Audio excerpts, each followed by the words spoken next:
नमस्कार साथियों, आज के वीडियो में पंचायत निर्वाचन 2025 के अंतर्गत पंच, सरपंच, जनपद और जिला पंचायत सदस्य का मतपत्र लेखा तैयार किस प्रकार किया जाना है पूरी जानकारी मिलेगा, तो कृपया वीडियो को अंत तक जरूर देखें।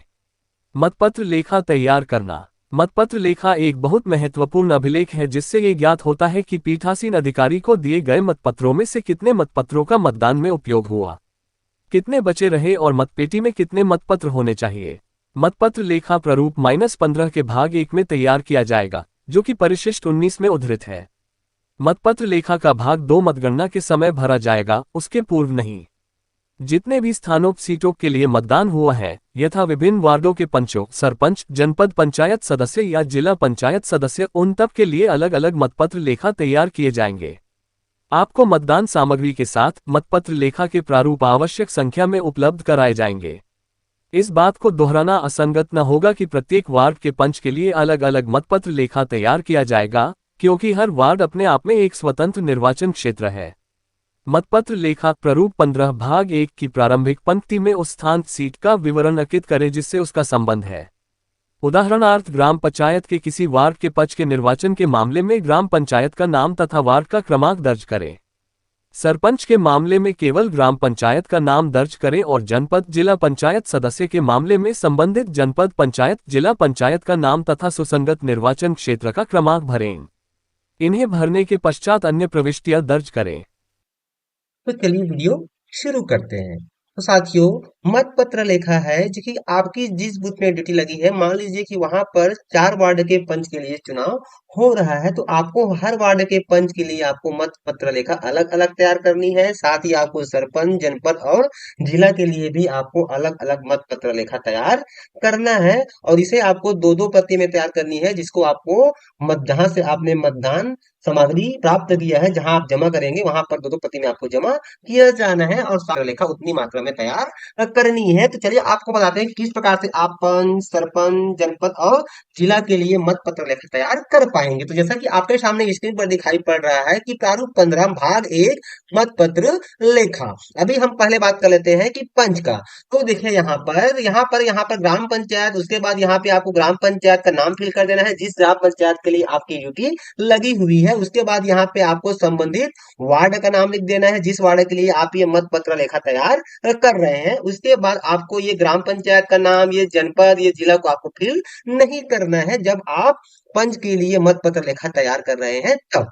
उसके बाद नीचे में आपको मिल जाएगा मतदान केंद्र का क्रमांक। तो जिस मतदान केंद्र क्रमांक में आपकी ड्यूटी लगी हुई है, उस केंद्र क्रमांक को यहाँ पे फिल कर देना है और यहाँ पे आपको विकास खंड का नाम फिल कर देना है जिस विकास खंड में आपकी ड्यूटी लगी हुई है। उसके बाद यहाँ पे देखिए नंबर 1 में कहता है कि पीठासीन अधिकारी द्वारा प्राप्त मतपत्रों की संख्या। तो यह जो मतपत्र की संख्या है, आप जिस समय सामग्री का उठाव करेंगे वहां से आपको अपनी डायरी में नोट कर लेनी है कि किस सरल क्रमांक से किस सरल क्रमांक तक आपको किस सरल क्रमांक से कहां तक आपको मतपत्र प्राप्त हुआ है संबंधित वार्ड के पंच के लिए। तो यहाँ पर देखिए हमने एग्जाम्पल के लिए फिल किया हुआ है 000701 से 000760 यानी कि कुल 60। नंबर 2 कहता है कि उपयोग में न लाए गए मतपत्रों की संख्या। तो यहाँ पर जिस सरल क्रमांक से लेकर के जहां तक आपने उपयोग में नहीं लाया है उसकी यहाँ पे नंबरिंग फिल कर देनी है। जैसे कि यहाँ पे देखिए एग्जांपल के लिए हमने फिल किया हुआ है 000751 से 000759 तक कुल 9 मतपत्र हमने उपयोग में नहीं लाया। उसके बाद मतदान केंद्र पर उपयोग में लाए गए मतपत्रों की संख्या। तो यहाँ पर क्या करना है, एक में से 2 को घटा देना है, यानी कि यहाँ से आप इसमें से इसको घटा देंगे तो आपको मालूम पड़ जाएगा कि कितने मतपत्र का आपने उपयोग किया हुआ है। तो यहाँ पर देखिए 000701 से लेकर 000750 तक कुल 50 मतपत्र हमने यूज किया जो मत पेटी में डाला गया है। और एक मतपत्र जो लास्ट सरल क्रमांक है 000760 से 00760, यह निविदत्त मतपत्र के रूप में जारी किया तो इसकी संख्या हो गई 1। इस प्रकार से यहाँ पर दोनों को जोड़ के लिखा गया है 51, यानी कि 51 मतपत्र का उपयोग हमने किया। अब मान लीजिए कि आपके मामले में निविदत्त मतपत्र जारी नहीं हुआ है, उस स्थिति में यह संख्या आपका क्या हो जाएगा, कुछ नहीं आएगा। यहाँ पर आपको ये वाला संख्या फिल करना है। उसके बाद नंबर 4 कहता है कि मतदान केंद्र पर उपयोग में लाए गए किंतु मत पेटी में नहीं डाले गए मतपत्रों की संख्या, यानी कि मुद्रण या लेखन की त्रुटि के कारण रद्द किए गए मतपत्रों की संख्या। यदि आपने रद्द किया हुआ है तो उसकी यहाँ पे आपको संख्या फिल कर देनी है, अन्यथा आपको ये निरंक जाएगा।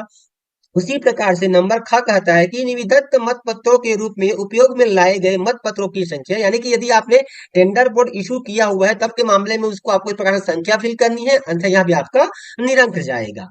फिर ग कहता है कि रद्द किए गए मतपत्रों की संख्या, यदि कोई मतपत्र ऐसा जिसको आपने रद्द कर दिया है तो उसकी यहाँ पे आपको संख्या फिल कर देनी, नहीं के मामले में आपका निरंक जाएगा। उसके बाद यह जो तीनों है इसको आपको क्या कर लेनी है, यहाँ पर योग कर लेनी है इस तरह से। तो हमारे मामले में यहाँ पर हमने एक टेंडर बोर्ड जारी किया है, इसलिए यहाँ पे हमने एक फिल किया हुआ है। उसके बाद नंबर 5 कहता है कि मत पेटी में पाए जाने वाले मत पत्रों की संख्या, यानी कि नंबर जो 3 है, नंबर 3 में कितना है, ये 51 दिखाई पड़ रहा है। उसमें से जो नंबर 4 का योग है ये, इसको आपको क्या कर देनी है, घटा देनी है। तो यहाँ पे आपको संख्या प्राप्त हो जाएगा। तो 51 में से एक गज क्या आ गया, 50। तो इस प्रकार से देखिए 50 जो मत पत्र है वह मत पेटी में पाया गया। उसके बाद यहाँ पे पीठासीन अधिकारी का सिग्नेचर रहेगा, यहाँ पे पीठासीन अधिकारी का नाम, यहाँ पे पीठासीन अधिकारी की मुहर, और यहाँ पे स्थान का नाम, जिस स्थान पे आपकी ड्यूटी लगी हुई है। तो इस प्रकार से आपको स्थान का नाम पूरा पूरा फिल कर देना है, क्योंकि हो सकता है कि जिस प्राथमिक शाला या फिर मिडिल स्कूल में आपकी ड्यूटी लगा है वहां पर 2 मतदान केंद्र हो सकते हैं। तो यहाँ इस प्रकार से आपको प्राथमिक शाला भवन का नाम लिखने के बाद क्रमांक, कक्ष क्रमांक 1, या फिर आपको इसको कक्ष क्रमांक 1, कक्ष क्रमांक 2 करके मेंशन करनी है। फिर यहाँ पे आपको निर्वाचन की तिथि यहाँ पे फिल कर देनी है इस तरह से। तो साथियों, मत पत्र का जो भाग 1 है वह आपको ये मतदान के समाप्ति के बाद इसको आपको फिल कर देना है। उसके बाद जो मत पत्र लेखा का भाग जो 2 है, गणना का परिणाम, इसको आपको मतगणना के बाद फिल करना है। यहाँ पे कहता है कि नंबर 1 में कि मतदान केंद्र में उपयोग में लाई गई मत पेटी या मत पेटियों में पाए गए मत पत्रों की कुल संख्या, तो जितना मत पत्र उसमें से निकलेगा संबंधित वार्ड के लिए, उसकी यहाँ पे आपको संख्या को फिल कर देना है। फिर नंबर 2 कहता है कि इस भाग की मद 1 में मत पत्रों की कुल संख्या, यानी कि भाग ये हमारा ये 1 है, इसमें मत पत्रों की कुल संख्या कितनी है, ये, और यहाँ पे हमने जो फिल किया है ये, तो भाग 1 की मद 5 में उल्लेखित मत पत्रों की कुल संख्या में अंतर है, तो यहाँ पे कोई अंतर नहीं है, तो यहाँ पे हमारा नहीं आ जाएगा। यदि कोई अंतर आता है तो यहाँ पे आपको अंतर को स्पष्ट करना है। फिर यहाँ पे गणना पर्यवेक्षक के हस्ताक्षर में यहाँ पर जो प्राधिकृत अधिकारी होगा यहाँ पे उसका सिग्नेचर हो जाएगा। जैसा कि आप सभी को पता है कि मतदान के दौरान जो पीठासीन अधिकारी है वह पीठासीन की मुहर लगाएगा, और जैसे ही मतगणना शुरू हो जाती है तो वह पीठासीन अधिकारी जो है प्राधिकृत अधिकारी हो जाएगा। तो यहाँ पे प्राधिकृत अधिकारी का सील लगेगा, यहाँ पे प्राधिकृत अधिकारी का नाम, उसका सिग्नेचर, यहाँ पे स्थान का नाम, और यहाँ पे मतगणना की तारीख। तो इस प्रकार से यहाँ पे आपको इस प्रकार से मत पत्र लेखा भाग 1 और भाग 2 पंच के लिए फिल करना है। अब बात कर लेते हैं कि सरपंच के लिए किस प्रकार से आपको फिल करनी है।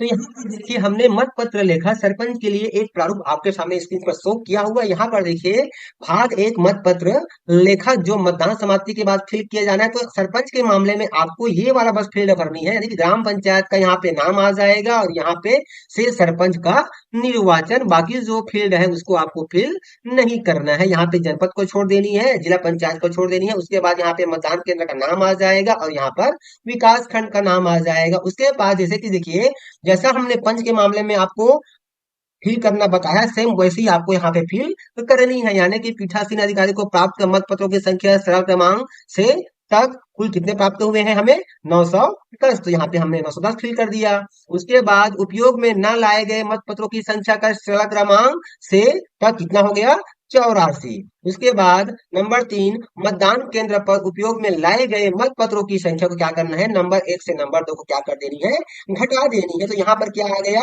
ये सरल क्रमांक से यहाँ सरल क्रमांक तक हो गया 825, और एक जो मत पत्र है टेंडर के रूप में जारी किया गया है तो उसकी संख्या हो गया 1। इस प्रकार से तो दोनों का एक कितना हो गया, 825।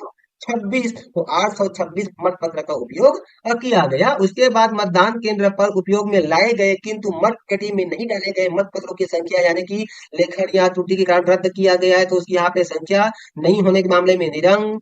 निविदत्त मत पत्रों के रूप में यदि उपयोग किया गया तो उसकी संख्या, नहीं तो यहाँ पे भी निरंक आ जाएगा। और रद्द किए गए मत पत्रों की संख्या, यहाँ पर संख्या है तो फिल करना है, अन्यथा आपको निरंक फिल कर देनी है। फिर इन तीनों को का योग यहाँ पे आ जाएगा, और यह जो योग है उसको आपको नंबर 3 का जो योग है उसमें से क्या कर देनी है, माइनस कर देनी है। यानी कि 826 में से एक चला गया तो कितना आ गया, 825। यानी कि मत पेटी में पाए जाने वाले मत पत्रों की संख्या कितनी हो जाएगी, 825 हो गया। फिर यहाँ पे पीठासीन अधिकारी की हस्ताक्षर, यहाँ पे उसका नाम, यहाँ पे उसका सील मोहर, यहाँ पे स्थान का नाम जहाँ पे आपकी ड्यूटी लगी हुई है, और यहाँ पे मतदान की तिथि आ जाएगा। उसके बाद भाग जो 2 है वह गणना का परिणाम है। तो यहाँ पे नंबर 1 कहता है कि मतदान केंद्र में उपयोग में लाई गई मत पेटी या फिर मत पेटियों में पाए गए कुल मत पत्रों की यहाँ पे आपको संख्या फिल कर देनी है सरपंच के मामले में। उसके बाद नंबर 2 कहता है कि इस भाग की मत 1 के मत पत्रों की कुल संख्या और भाग 1 की मत की 5 में उल्लेखित मत पत्रों की कुल संख्या में यदि कोई अंतर है, तो यदि अंतर है तो यहाँ पे आपको स्पष्ट उसका कारण फिल करना है, अन्यथा आपका यह नहीं हो जाएगा। फिर यहाँ पे प्राधिकृत अधिकारी का सिग्नेचर, यहाँ पे उसका नाम और यहाँ पे उसका सील मोहर आ जाएगा, यहाँ पे स्थान का नाम और यहाँ पे दिनांक मेंशन करना है। तो इस प्रकार से आपको सरपंच के लिए मत पत्र का लेखा भाग 1 और भाग 2 तैयार करनी है। अब बात करते हैं जनपद और जिला के लिए। भाग 1 में आपको ये जनपद पंचायत का यहाँ पे नाम और यहाँ पे उसका निर्वाचन क्षेत्र का क्रमांक फिल कर देना है। बाकी ये आपका जो वार्ड वाला है उसको आपको फिल नहीं करना है, इसको आपको छोड़ देनी है, इसको छोड़ देनी है और इसको छोड़ देनी है। उसके बाद यहाँ पे आपको मतदान केंद्र का फिल करना है और यहाँ पे विकास खंड का नाम फिल कर देना है। उसके बाद यहाँ पे पीठासीन अधिकारी को प्राप्त मत पत्रों की संख्या फिल कर देनी है सरल क्रमांक से तक, और यहाँ पे कुल संख्या उसी प्रकार से उपयोग में न लाए गए मत पत्रों की संख्या आपको सरल क्रमांक से सरल क्रमांक फिल करने के बाद यहाँ पे आपको इसकी कुल संख्या फिल कर देनी है। उसके बाद उपयोग में लाए गए मत पत्रों की संख्या का सरल क्रमांक से सरल क्रमांक तक कुल संख्या, यदि टेंडर रिपोर्ट है तो यहाँ पर भी उसकी सरल क्रमांक से सरल क्रमांक तक फिल करने के बाद दोनों को यहाँ पे ऐड कर देनी है इस तरह से। उसके बाद मतदान केंद्र पर उपयोग में लाए गए किंतु मत पेटी में नहीं डाले गए मत पत्रों की संख्या, यदि मुद्रा या फिर लेखन त्रुटि के कारण आपने रद्द किया है तो उसकी यहाँ पे आपको संख्या दिखानी है, नहीं होने पर निरंक। निविदत्त मत पत्र के रूप में आपने उपयोग किया हुआ है तो यहाँ पे आपको उसकी संख्या फिल करनी है, तो यहाँ पे आपका निरंक जाएगा। और रद्द किए गए मत पत्रों की संख्या निरंक। इस प्रकार से यहाँ पे तीनों को जोड़ देना है। जोड़ने के बाद आपको यहाँ पे जो संख्या रहेगी टोटल संख्या में से आपको इसको माइनस कर देनी है, तो यहाँ पे आपको संख्या प्राप्त हो जाएगी कि मत पेटी में पाए जाने वाले मत पत्रों की संख्या। फिर पीठासीन अधिकारी का यहाँ पे सिग्नेचर, उनका नाम, यहाँ पे पद मुहर और यहाँ पे स्थान का नाम, यहाँ पे मतदान की तारीख। उसके बाद यहाँ पे भाग 2 में गणना का परिणाम हो जाएगा, तो मत पेटी में कितने मत निकले हुए हैं उसकी यहाँ पे संख्या, और दोनों में कोई अंतर है क्या भाग 1 और भाग 2 में, यदि है तो यहाँ पे स्पष्ट करना है, अतः आपके यहाँ अधिकांश मामले में नहीं जाएगा। फिर यहाँ पे प्राधिकृत अधिकारी का सिग्नेचर, उसका नाम, यहाँ पे उसका पद मुहर, यहाँ पे मतगणना का स्थान और यहाँ पे मतगणना की तारीख फिल कर देनी है इस तरह से। उसके बाद अब बात करते हैं जिला के मामले। जब आप जिला के लिए मत पत्र लेखा तैयार कर रहे हैं भाग 1, तो यहाँ पे आपको ग्राम पंचायत वाले फील्ड में आपको कुछ फिल नहीं करना है, यहाँ पर फिल नहीं करना है, यहाँ पे फिल नहीं करना है, जनपद में भी फिल नहीं करना है, केवल जिला में आपको जिला का नाम फिल कर देनी है जिस जिला में आपकी ड्यूटी लगी हुई है, और साथ ही यहाँ पे आपको निर्वाचन क्षेत्र का क्रमांक फिल कर देना है। उसके बाद यहाँ पे मतदान केंद्र का नाम, यहाँ पे विकास खंड का नाम, उसके बाद पीठासीन अधिकारी द्वारा प्राप्त मत पत्रों की संख्या, तो कहाँ से आपको कहाँ तक प्राप्त हुई है उस सरल क्रमांक को मेंशन करने के बाद यहाँ पे आपको संख्या भर देनी है। उसके बाद उपयोग में न लाए गए मत पत्रों की संख्या सरल क्रमांक से तक भरने के बाद यहाँ पे उसकी संख्या फिल करनी है। फिर मतदान केंद्र पर उपयोग में लाए गए मत पत्रों की संख्या, यानी कि नंबर 1 से नंबर 2 को आपको हटा देनी है, तो यहाँ पे आपको संख्या मिल जाएगी सरल क्रमांक से सरल क्रमांक तक। उसके बाद यहाँ पे मतदान केंद्र पर उपयोग में लाया गया है किंतु मत पेटी में नहीं डाले गए ऐसे मत पत्रों की यहाँ पे आपको संख्या फिल कर देनी है जो मत पेटी में नहीं डाला है। आप मुद्रण या फिर लेखन त्रुटि के कारण रद्द किया गया उसकी संख्या, निविदत्त के रूप में उपयोग किया गया उसकी संख्या और रद्द किए गए मत पत्रों की संख्या, और इन तीनों का यहाँ पे योग आ जाएगा इस तरह से। तो यहाँ पर जो योग आएगा उसको आपको यहाँ पे जो टोटल है उसमें से माइनस कर देनी है, तो यहाँ पे आपको संख्या प्राप्त हो जाएगी जो मत पेटी में पाया जाएगा इस प्रकार से। उसके बाद यहाँ पे स्थान का नाम, यहाँ पे दिनांक, यहाँ पे पीठासीन अधिकारी का सिग्नेचर, यहाँ पे उसका नाम, यहाँ पे उसका सील मुहर। उसके बाद भाग जो 2 है हमारा गणना से संबंधित है, तो मतदान केंद्र में उपयोग में लाई गई मत पेटी में कितने मत पत्र प्राप्त हुए हैं यहाँ पे उसकी संख्या आपको जैसे ही आप मत पत्र को ओपन करेंगे काउंटिंग करने के लिए, तो जब गिनेंगे तो यहाँ पे आपको उसकी संख्या मिल जाएगी। फिर नंबर 2 में कहता है कि भाग 1 की मत की संख्या, यहाँ पर संख्या और यहाँ पे जो संख्या है क्या इसमें कोई अंतर है, नहीं होने की स्थिति में यहाँ पे आपको नहीं फिल करना है। यदि कोई अंतर प्राप्त होता है तो यहाँ पे उसका कारण मेंशन करना है। फिर यहाँ पे प्राधिकृत अधिकारी का सिग्नेचर, यहाँ पे उसका नाम, यहाँ पे उसका सील मुहर, यहाँ साथ ही यहाँ पे मतगणना का स्थान और यहाँ पे मतगणना की तारीख फिल कर देनी है इस तरह से। तो आई होप साथियों के वीडियो में बताए गए प्रोसेस के अनुसार से आप आसानी से पंच, सरपंच, जनपद और जिला के लिए मत पत्र लेखा आसानी से तैयार कर पाएंगे। इससे रिलेटेड और किसी प्रकार की आपको जानकारी चाहिए तो हमें कमेंट बॉक्स पे जरूर बताएं। तो फिर मिलते हैं साथियों एक नई जानकारी एक नए वीडियो के साथ। तब तक के लिए साथियों नमस्कार, जय जवाहर।